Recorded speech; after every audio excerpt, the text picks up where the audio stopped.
اهلا وسهلا متتبعين مطبخ سالي. اليوم ان شاء الله غادي نحضروا مسمنات معمرين في الفران، كيجيو ساهلين، كيوجدوا فرمشة عين، كيجيو مقرمشين والحشوه سهله سهله بزاف.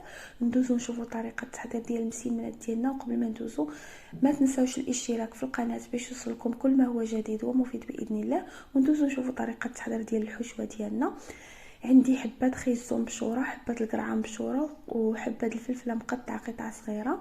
عندي الكفته، وعندي هنا بصله كبيره. يمكن لكم تبدلوا الكفته بصدر الدجاج مطحون ولا الطون.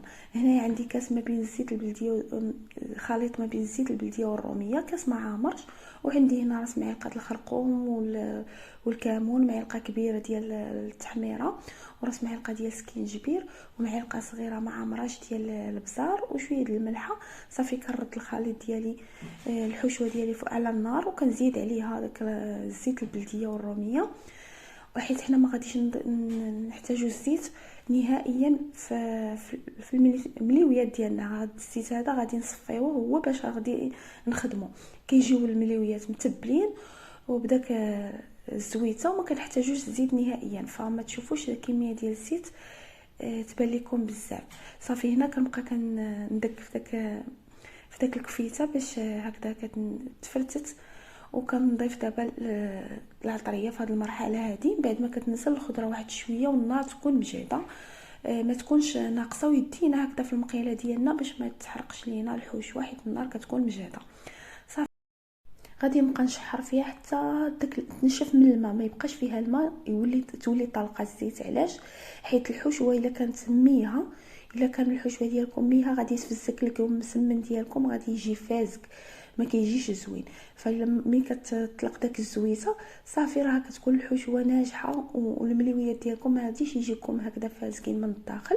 صافي ملي كنساليو كنصفيوها كما كتشوفوا، صافي حتى كتولي بحال هكا كتشحر لينا مزيان، وكتطلق هاد الزويته هذه. صافي كتكون الحشوه ناجحه وواجده. صافي الان غادي ندوز ونصفيها ونخليها تبرد، وندوز للعجينه. العجينه استعملت هكا زلافه اللي كناكلوا فيها الحساء، عامره بالدقيق الابيض، مع نص زلافه الفينو، نص زلافه عبرت بها. هذه هو القياس ديال الدقيق. صافي غادي نغربلهم بهذه الطريقه هذه. كنبغي ديما نشاركها معكم حيت سهله وما كترونش لينا القصعه كما كتشوفوا. حتى انا الصراحه وليت عاد كنستعملها، ولات كتعجبني، وكنبغي نبارطاجيها معكم. درت راس معلقه ديال الخميره الفوريه، ودرت شويه ديال الملح على حسب الذوق. صافي وكنعجنها بالماء هكذا الصنبور، بالخصوص دابا الجو ساخن. صافي وكندلكها مزيان كما كتشوفوا، حيت انا محتاجاها، ما غاديش نتسناها. صافي غير شويه على من هكذا غسلت يدي وقديت الحشوه باش غادي ندوز نشكلها. صافي هنا كنشكلها هكذا مسمنات، بغيتوهم صغار ولا كبار. وصافي يمكن لكم طيبوهم كما هكذا في الطاجين، ويمكن لكم ديروهم في الفران. فانا راني طيبت شويه في الطاجين وشويه في الفران، وراهم جاو بنانين وجاو خفاف. صافي كتقطعوهم وكتغطسوهم هكذا في داك الزويته. شفتوا الزويته اللي سخنت؟ فراه ما استعملتش انا الزيت اللي صفيت، عفوا. فانا راني ما استعملتش اي حتى زيت، وبقى لي من هاد الزويته هذه، وكيجي الحشوه كتجي بنينه. صافي غادي نخليهم غير شويه يرتاحوا، ضروري يرتاحوا واحد شويه باش يتقرصوا معاكم. صافي وغادي ندوز نقرصهم هكذا. نطلق الملويه ديالي، غادي نطلقها مزيان. كل ما تورقات المسمنه كتجي هكذا مورقه. صافي غادي نطلقها مزيان هكذا ونحط فيها الحشوه. بالنسبه للطريقه ديال الطويه، انا راه الطويه هذه راه كتعجبني وما نقدرش نغيرها هكذا في المسمن معمر، ما كتخرج لكم الحشوه نهائيا. كتحطوا هكذا الحشوه، كتحطوها في الطرف لتحت كما كتشوفوا، وكتقلبوا المسمن عادي كما كتشوفوا بطريقه عاديه. كنهزوا لهداك الجنيب اللي كيكون تبقى، وهكذا كنقرصوا وكنقلبوها. فراه كتجيها فيها شي 3 ديال الطويات، والحشوه مستحيل تخرج معاك الحشوه بهذه الطريقه هذه. فشوفوا الحشوه فين بقات والعجينه فين مازال يمكننا نقلبوا ليها. فانا راه قلبتها كما كتشوفوا على شي 4 ديال هكذا ديال الطويات. صافي طريقه سهله، ولكن راها من غادي تجربوها غادي تعتمدوها، حيت راه مستحيل كما قلت لكم تخرج لكم الحشوه من العجينه.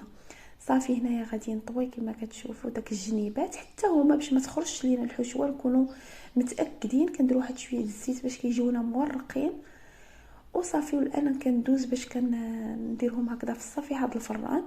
ولكن ما صورتش معكم اللي طيبت هكذا في الطاجين، ان شاء الله غادي نبارطاجي معكم هكا شي فيديو حتى ديال الطاجين كيجيو غزالين كيجيو زوينين بزاف. صافي ديال الفران كنقرص عليهم هكذا واحد شويه حيت هما فيهم شويه ديال الخميره وراه غادي يتنفخوا، وحتى في الماكله ديالهم كيجيو بحال شي مخمرات بحال شي ماشي ملاوي 100%، كيجيو ملاوي خامرين، كيجيو ما كيجيوش مدقصين نهائيا. صافي غادي ندخلهم للفران ندخلهم للفران، والفران يكون مشعل من قبل، وكما قلت لكم الفران يكون سخون، ونطيبوهم ونحمروهم وندوزو نتلاقاو نشوفوا الشكل النهائي ديالهم. شوفوا كيفاش كيجيو محمرين وحنا دايرين فيهم شويه ديال الخميره. فالخميره ما كيضروش، هكذا المسمنات ديالنا ما كيضروش بالنسبه للناس اللي عندهم المعده. نتمنى ان الفيديو ديالي يعجبكم. الا عجبكم هاد المسمنات ما تنسونيش بالاشتراك في القناه باش يوصلكم كل ما هو جديد ومفيد باذن الله. ونتلاقاو شي فيديو جديد ان شاء الله، ونقسم معكم شي وحيده باش تشوفوها من الداخل كيفاش كتجي. راهم كتجي المسمنات ديالنا كيجيو بنانين بزاف بزاف وما كيجيوش هكذا مدقسين من الداخل. وشوفوا راهم ما بين المخمرات وما بين المسمن، وبالخصوص هو في الفران كيجي زوين. وكنعتذر على الصوت ديالي حيت شويه ضربني البرد. ونتمنى ان الفيديو ديالي يعجبكم، وبسلام عليكم الى فيديو قادم ان شاء الله مع شي وصفه جديده.